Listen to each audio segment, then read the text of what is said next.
Go F yourself, ladies and gentlemen. But hold up. Here on this episode of the Banking Bros Podcast, we're not going to use any strong language. We're going to be incendiary, maybe and provocative, but the idea is go fund yourself. You finance everything you buy.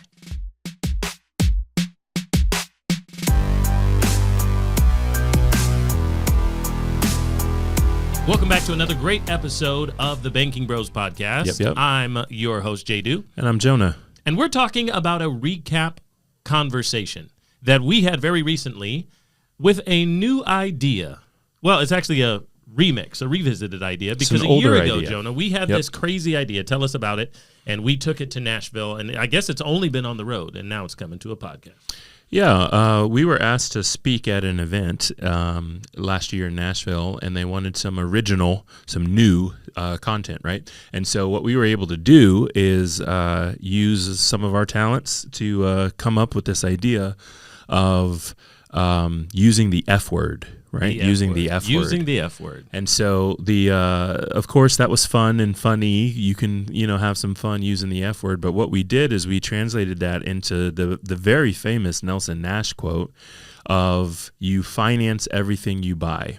Right? We've talked about that on this podcast lots and lots of times before. You finance everything you buy. You either pay interest to someone else for the use of their money, or you pay cash yourself and you give up any earning that you could have had. And so by definition, right, you're financing. It doesn't matter what you purchase, you're financing it. So that's what we did this last week, actually maybe 2 weeks ago. We were able to bring using the F word back for a little bit of a revised edition, and we thought it'd be fun to kind of walk you guys through what that looks like on a podcast episode. So we were in Denver, the Mile High City, with some friends out there. Maybe you've heard of them, the Kesslers, Chris Noggle. I don't think Chris has ever been on a podcast with us, but we have shared the stage many a time. We've been on a podcast with him. Have we? Yeah. It was a while ago. It's so long. 2019, 2020. I guess we're due for something. What we did, ladies and gentlemen, is the F word is finance, as you mentioned, and we started provocatively with the idea of a GoFundMe, the Go F yourself, and it's a perfect four-letter word, right?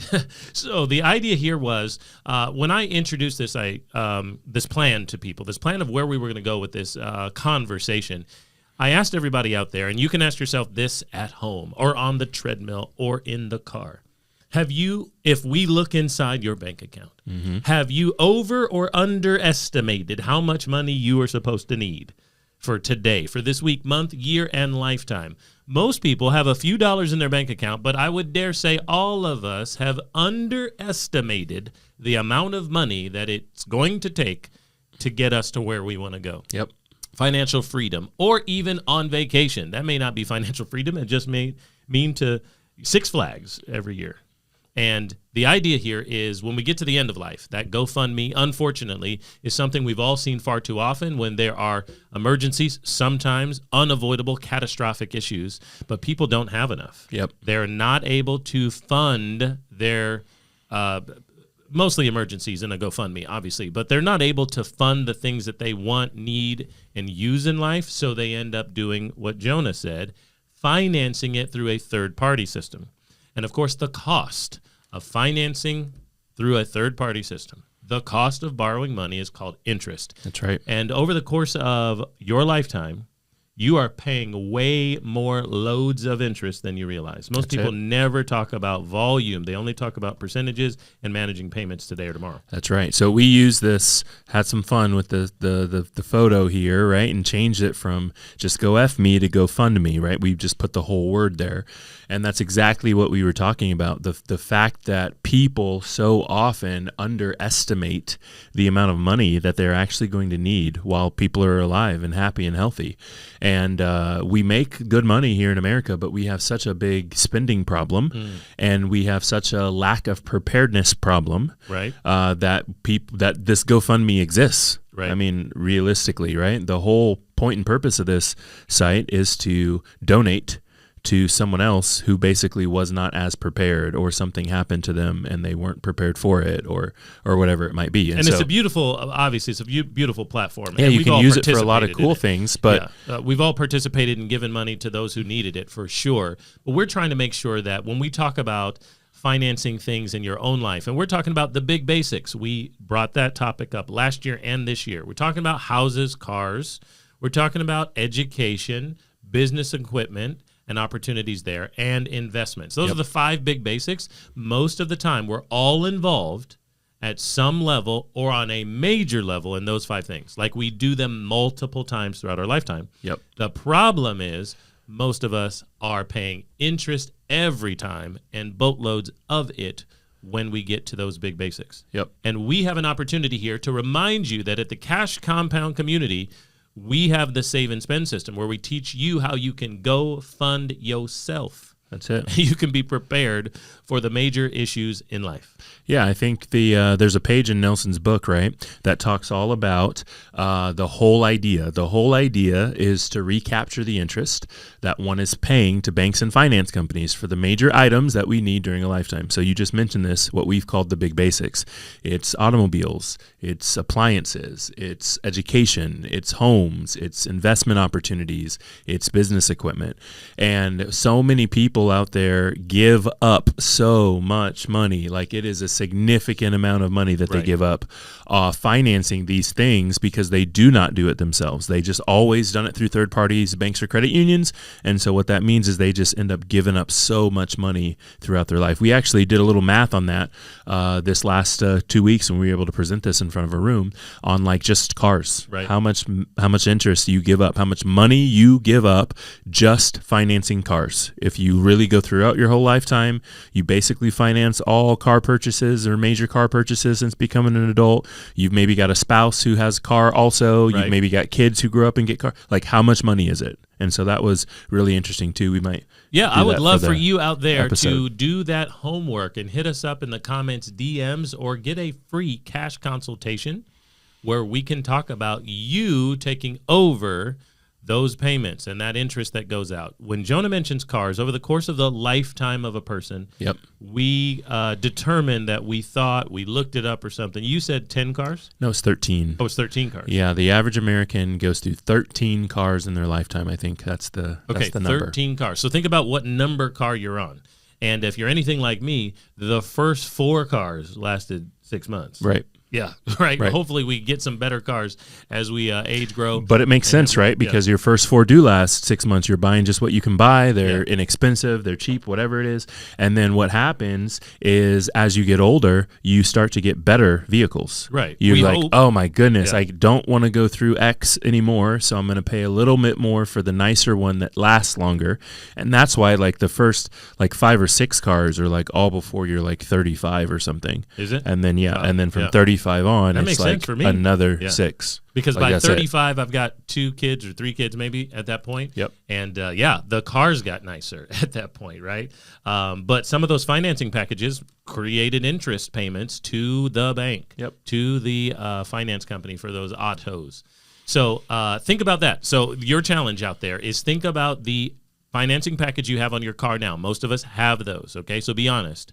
Think about how many cars you've had so far. Take that financing package and multiply it by how many cars are left in your driving lifetime, and then double it for the spouse. Yeah. So and then add the kids. I'll try to be helpful here too, because it might be helpful for a lot of you guys. So, for instance, I'm 33 and I think I'm on my 7th vehicle at this point. I think I counted. It's either 6 or 7. I'll try to go through it quickly. I've had a white Honda hatchback, a Nissan Maxima, a Ford Escape, and then I moved to a Dodge Dart. Remember I had that? I bought a Jeep, and then I've got 2 Teslas. Is that 7? So that's 7. You mentioned the Jeep. Yep. Okay. So I'm at 7 cars. I'm and 33. You personally, and not the missus. Not the missus, right? Okay. She's at 5 or something, right? Okay. So that's me personally. I'm at 7. And so the idea is, again, the average says I'm going to get through 13. That means I've got 6 more before I stop driving, right? Which makes sense because I finally have nicer ones that should last longer. You know what I mean? Like it makes sense. Hope. Okay, cool. So I'm at 7. So it's called the financing package, right? So if you were to buy a $50,000 car and you finance that car 5 years or 6 years, like what's the average interest rate? Well, it's probably somewhere between 3 and 8% currently, right? So pick your own number, pick 5% if you'd like to.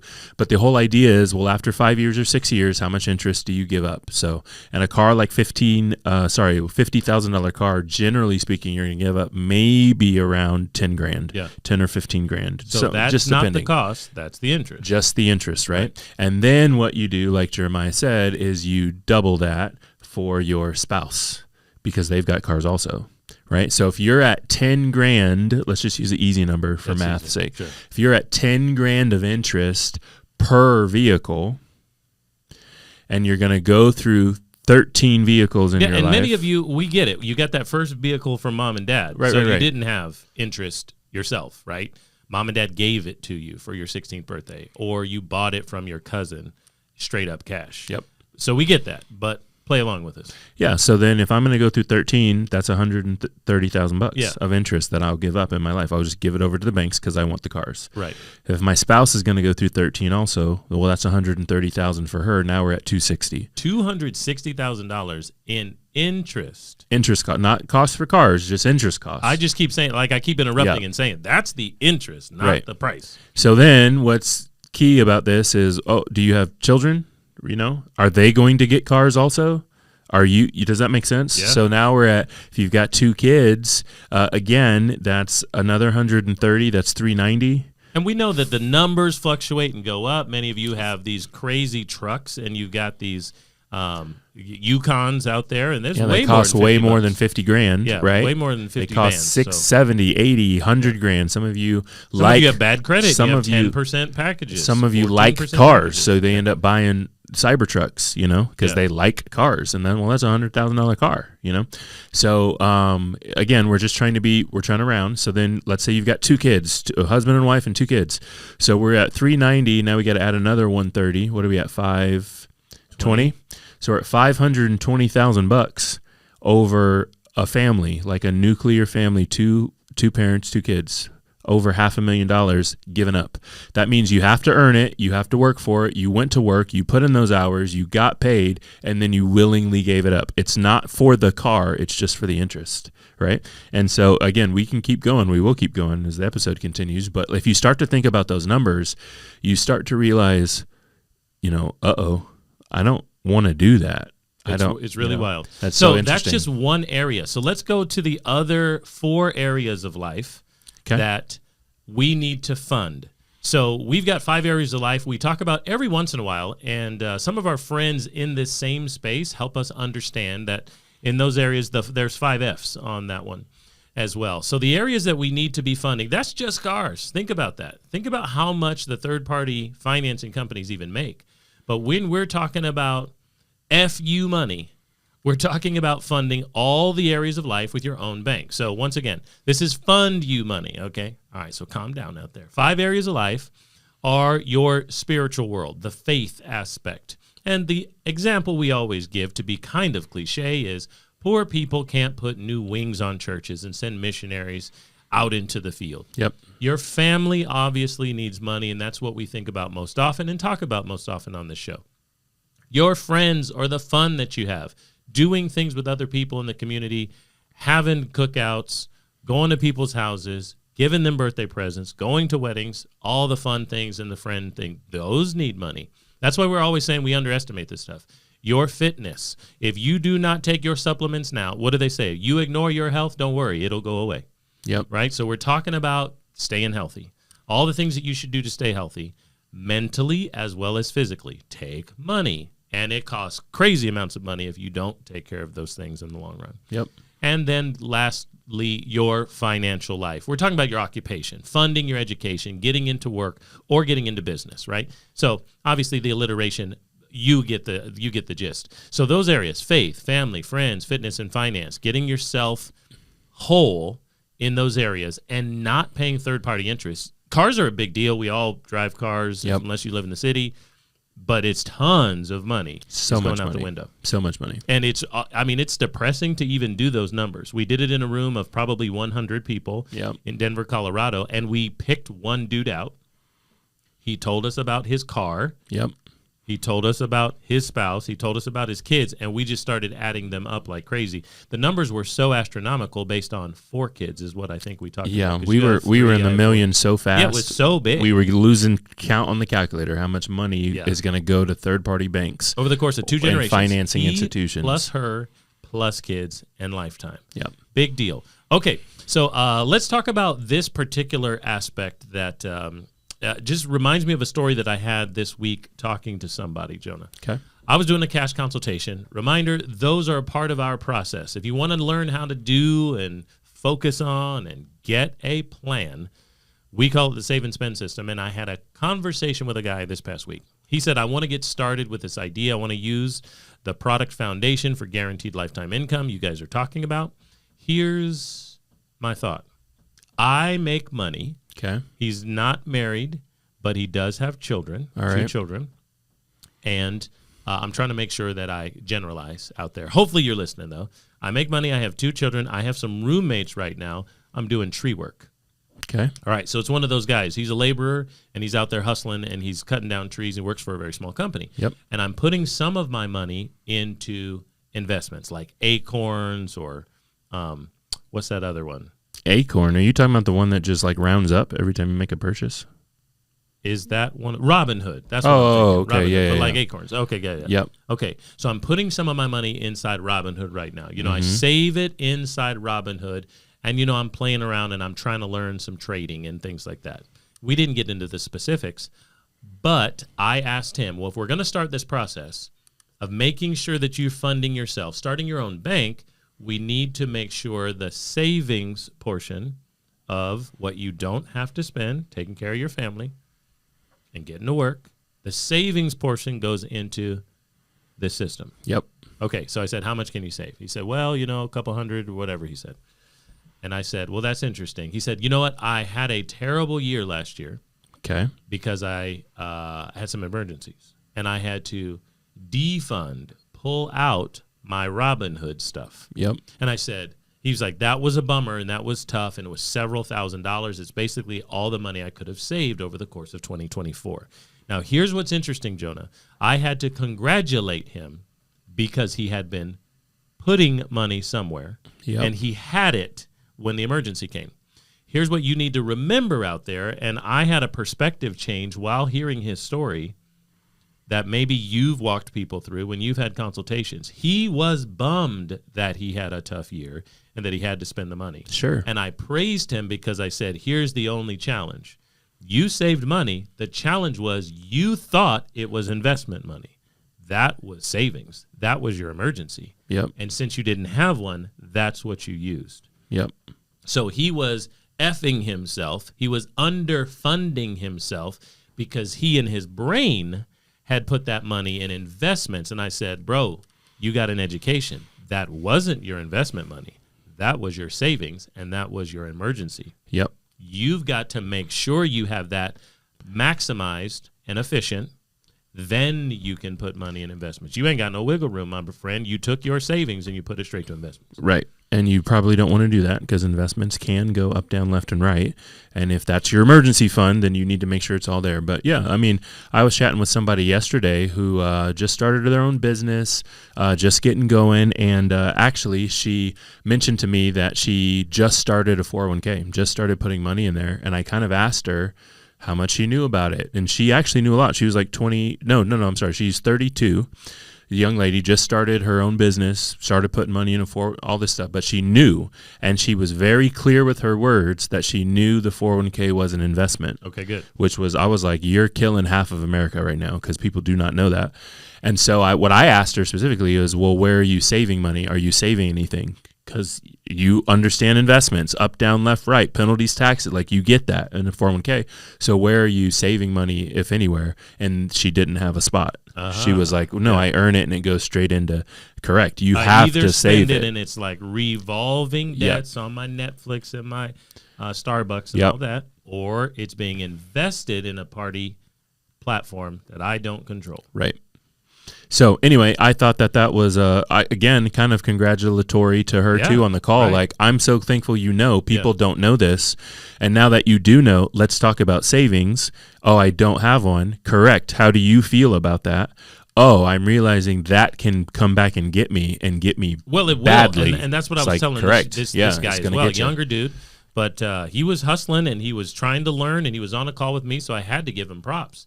And I said, what happens when we have our next emergency? I've read before, and I mentioned this in Denver in front of a group, we're between 90 and 120 days, 3 and 4 months between emergencies. We know they're coming. We don't know what category of the 5 areas of life they're coming with, and we don't know how much it is, but we know they're coming. Yep. So where do you pull from? Where is your reserve? How do you stay ready? And some of you are realizing, maybe for the first time, that was huge for me. I know we've all talked about epiphanies. You got up on stage and said epiphany about, are you learning for the sake of learning? Or are you learning to apply? And that's big for you. For me, it was, I'm always 90 and 100 days, 120 days between a crisis. Yep. So how do you prepare for that if the crisis costs money? And most people are out there conflating the idea of savings and investment. I'm like, hey, you got to separate those ideas, or else if you do not have money to pay for the things that you need, you sell the things you need to pay for it. Yep. And think about that. Some of you have done that. If you ain't got it, you see a pawn shop in your area of town, or in the other area of town, if you're living on the other side of the tracks. Yep. If you do not have the money to pay for the things you need, you sell things you need to pay for the things you got to take care of. Yep. Okay. Jonah, what do we do at this point? And how do we move forward with people on the next plan for them? Yeah, I mean, I think one of the biggest things that we should talk about is these effing family reunions, these financial family reunions, to be specific. And the reason why I want to talk about them and bring them up on this particular episode is because we want you to know, we've mentioned it 1,000 times on these podcast episodes, but we want you to know that we are offering free consultation calls where we can talk and walk you through what's happening in your life, what's happening with your finances, and we want to do that. Yesterday, I just mentioned I was talking to this young lady, and the reason I was on the phone with her is because she said, well, my dad told me to go watch you guys. There you go. Oh, well, perfect, And so after we had a conversation, she was like, no, I'm going directly back to my dad and let him know that I not only did it, I have better understanding. He needs to call. Does that make sense? And so that's one of the things we want to make sure that you guys are aware of. If you're listening to in your favorite podcast app, if you're watching us over on YouTube, there's a link in the description, in the show notes, in our bio, wherever you feel like clicking on, that you can jump on our calendar and you can walk and talk to us about your specific financial situation. These are free calls. We're not super pushy. What we want to do is get to understand where you are, where you're coming from, and how we can help move forward. If you need help, if you want help, we're trying to make sure that you understand the places and programs where you're putting money. Right now over on YouTube, right, we've got all these playlists where we've got all these videos where we've done comparisons. Well, let's look at bank accounts, and let's look at CDs, and let's look at treasury bonds, and let's look at whatever else, right? We've also done need to know what a trust is, and we've outlined that for people. We have conversations that can be helpful to you in whatever area of life that you are. We've got partners that can really help you. I had a call this week with one of our partners in the student debt area that really helped me understand what was happening with student debt and how to get it dismissed, get it forgiven, what I need to do, what plans and programs I should sign up for, which ones to avoid. So that was helpful to me. Again, maybe my kids are little right now, 7, 5, and 2, so I don't need student loans for them, but it's helpful to have conversation early, right? You've got to prepare early, so I know now I've got a plan to be able to provide for them for school using these infinite banking policies, our save and spend system, but it's still helpful to know. Like one of the things that she said to me, and again, this is not my information, I'm just relaying it to you guys who are listening, but she said, Parent Plus loans, do not ever. Those are the worst ones. Are those the ones where people co-sign for their kids? Yeah, basically. So I talked to someone 2-3 weeks ago in South Carolina who did it for a set of twins. Yeah, we got to get her boy. connected with our new partner. Oh, okay. It might be able to help. But okay. Hopefully you're listening. Reach out. But yeah, I mean, she's like walking us through, do this, don't ever do this. Here's how you do it. Here's how you check on it once a year, like, you know, that sort of thing. And so we want to be able to offer those plans and programs and partners to you guys. So if you are listening out there, just click the link. We'd love to chat with you and do so. Before we continue, though, we should give a quick shout out to our fan follow this week.